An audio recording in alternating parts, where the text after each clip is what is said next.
When I think about sustainability, I think the best way to describe it for me is not in a definition, but an example.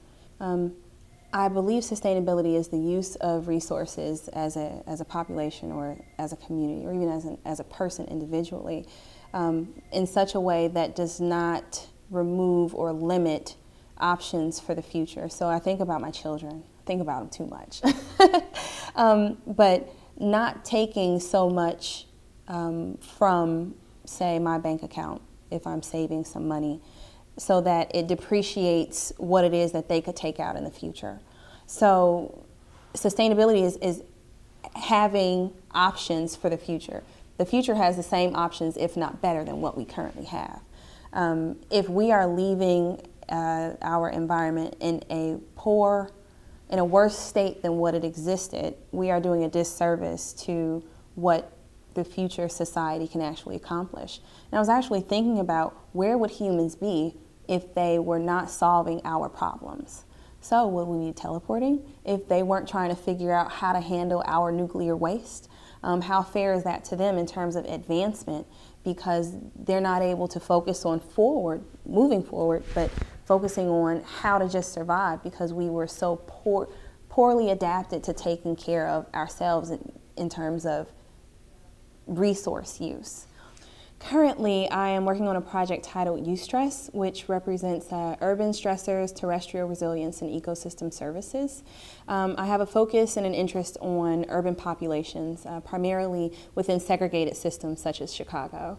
The project explores how ambient air pollution potentially impacts urban plant life with a focus on urban agriculture. So I'm looking at how air quality varies by looking at the plants within the area. We had people come from all over the United States for this conference and responding on the timeliness of the theme and why it is that we should be concerned not just with how much food we're producing, but the quality of the food. So people are talking about nutrient deserts. So you have these empty food. It looks good. It looks like a radish. It looks like a pumpkin. But a pumpkin in Inglewood and a pumpkin from Evanston may be very different in terms of its nutritional composition just because of where it was grown. I think one of my favorite parts about the project is the use of recycled materials. The bins that the food is grown in are created from 10 or 20-gallon Tupperware storage bins and use recycled water bottles that I find on campus. I was able to save about, $500 from just trash picking and sterilizing the bottles. So that was also fun in reusing materials in terms of for a physical project. So I think helping people understand what we have here and how it could be adopted for research projects before we take our funding and go to Home Depot or purchase something offline, using what we have here, for recycled materials for projects.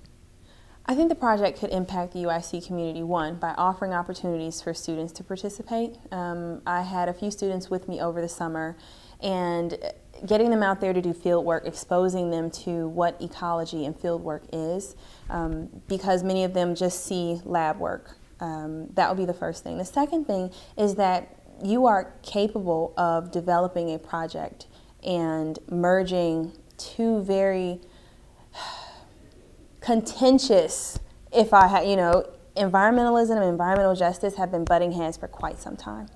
And allowing students to see how those two concepts can be married can be quite inspirational. You want to industrialize, you want to develop, but my main point is you don't want to be the Rust Belt. That's not sustainability.